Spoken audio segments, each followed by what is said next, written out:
Bienvenidos. Hoy vamos a meternos de lleno en un texto que es, en esencia, un mapa.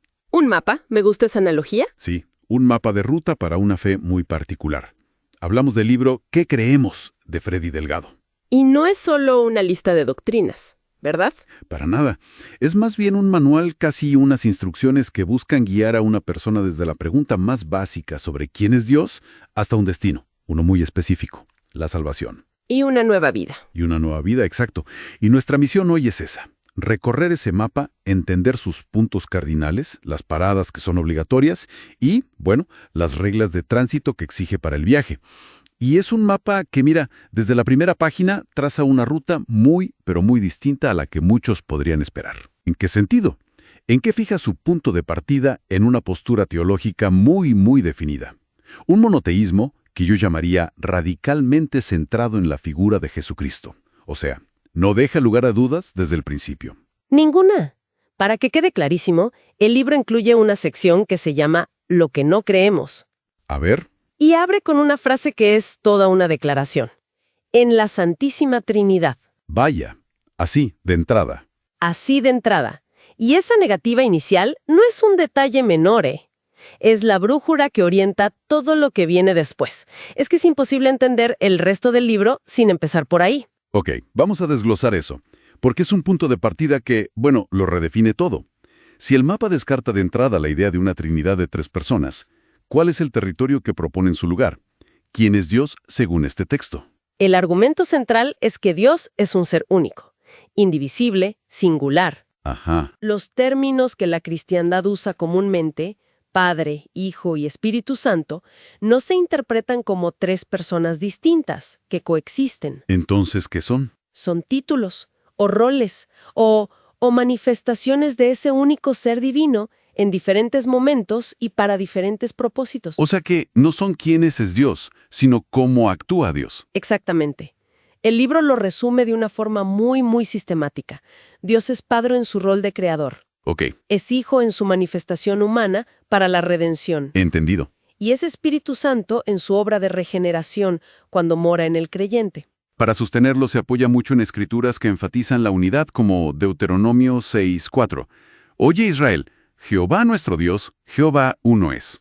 Perdón que te interrumpa, pero cuando dices manifestaciones, el libro aclara si son simultáneas o secuenciales. Es decir, ¿Dios deja de actuar como Padre cuando se manifiesta como Hijo? Esa es una excelente pregunta. Y no, el texto no lo presenta como algo secuencial. No es que deje de ser una cosa para ser otra, Ah, ok. sino que la plenitud de su ser se expresa de distintas maneras. El concepto clave que el libro usa para explicar esto es el misterio de la piedad. El misterio de la piedad.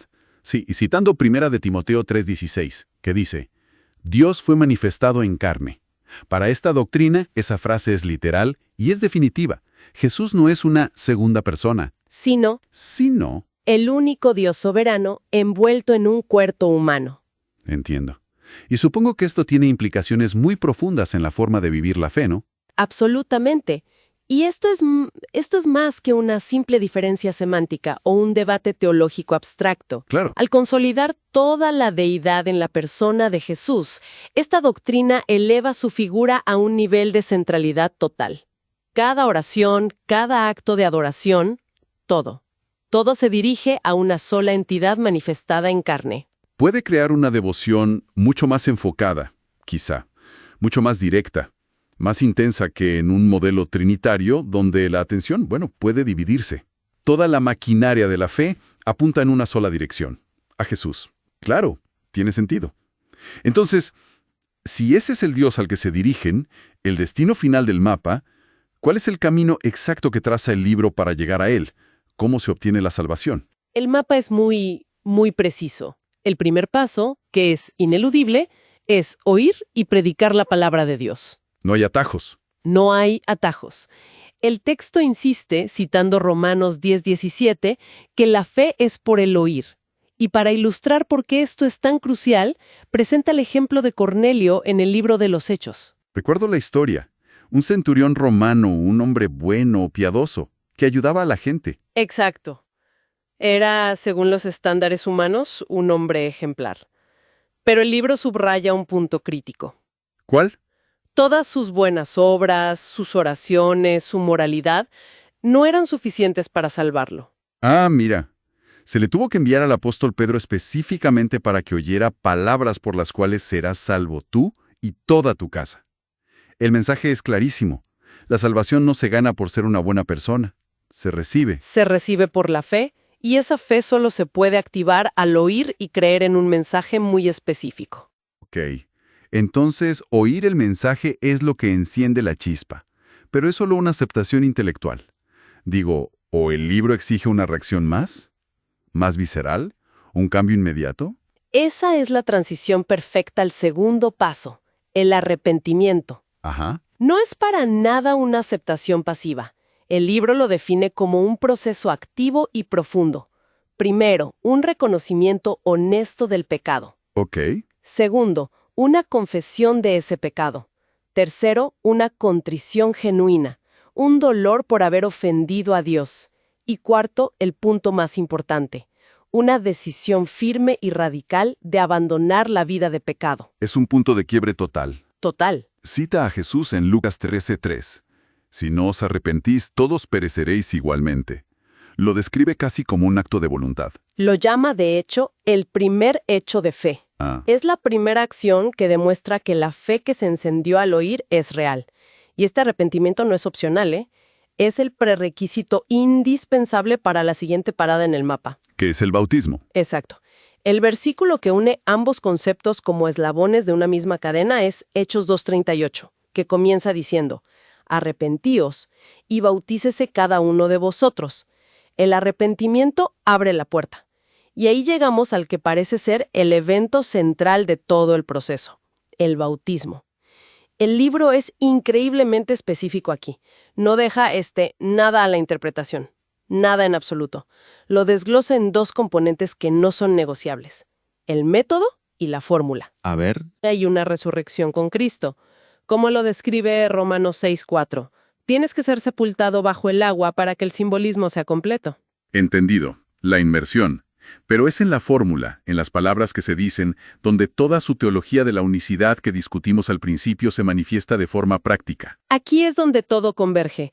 El libro argumenta que la fórmula trinitaria tradicional, en el nombre del Padre y del Hijo y del Espíritu Santo, es incorrecta. ¿Incorrecta? ¿Por qué? Porque Padre, Hijo y Espíritu Santo son títulos, no son nombres propios.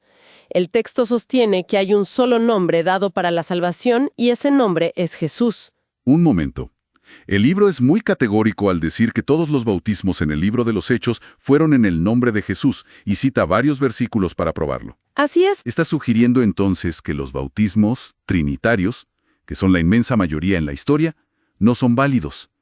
Esa es una afirmación enorme con consecuencias muy serias. Lo dice así de claro.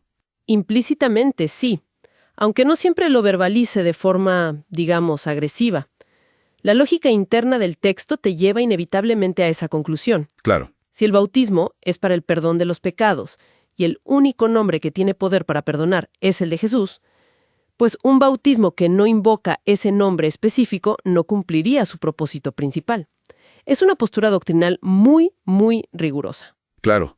Pero entonces, ¿cómo se enfrenta al mandato del propio Jesús en Mateo 28:19 de bautizar en el nombre del Padre y del Hijo y del Espíritu Santo? Parece una contradicción directa. La interpretación que ofrece el libro se centra en una sutileza gramatical. ¿Cuál? Señala que Jesús dijo en el nombre en singular, no en los nombres en plural. Cierto. La pregunta que plantea es, ¿cuál es el nombre singular que engloba esos títulos? Para ellos, la respuesta es clara, y la evidencia está en cómo los apóstoles lo practicaron. Ese nombre es Jesús. Ah, ya veo. Interpretan que los apóstoles en Hechos no estaban desobedeciendo a Jesús, sino que estaban cumpliendo su mandato al entender cuál era ese nombre redentor. Vaya. Entonces, la fórmula del bautismo no es solo un detalle de la ceremonia. No. Es la declaración pública y culminante de toda su teología sobre la unicidad de Dios. Todo está conectado. No es un ritual, es un manifiesto. Es el acto que sella el pacto. Según este libro, en el momento del bautismo por inmersión en el nombre de Jesús, es cuando una persona recibe el perdón de sus pecados y nace de nuevo. Es el punto de llegada y, a la vez, el punto de partida de una vida completamente nueva. Y hablemos de esa nueva vida. Porque el mapa no termina con el bautismo, ¿o sí? No, para nada. De hecho, parece que es ahí donde empieza la parte más difícil del viaje. El libro dedica una sección muy extensa a lo que llama responsabilidades y deberes. Y es crucial entender la conexión. Una vez que alguien pasa por este proceso, oír, arrepentirse, ser bautizado, la teología del libro argumenta que literalmente ha muerto a su vida anterior. Y resucitado a una nueva. Y ha resucitado a una nueva. Por lo tanto, estas responsabilidades no se ven como una lista de reglas arbitrarias para ganar el favor de Dios. Sino como. Se presentan como la evidencia natural, la consecuencia lógica de una vida que ha sido completamente transformada desde adentro hacia afuera. Es el fruto que se espera del árbol que acaba de ser plantado.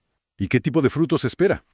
¿Cómo se ve esa vida transformada en el día a día? El libro es muy metódico, lo organiza en esferas de la vida. En la vida pública se espera que el creyente sea de buen testimonio. ¿Qué significa eso en concreto? Pues incluye vestir con modestia y pudor y evitar discusiones profanas o chismes. En la vida privada, el énfasis está en las disciplinas espirituales. La oración diaria y la lectura constante de la Biblia son presentadas como el alimento indispensable para mantener viva esa nueva naturaleza. ¿Y en el ámbito familiar? Parece que también hay directrices muy claras. Sí, se definen roles muy específicos, basados en una lectura muy literal de las epístolas.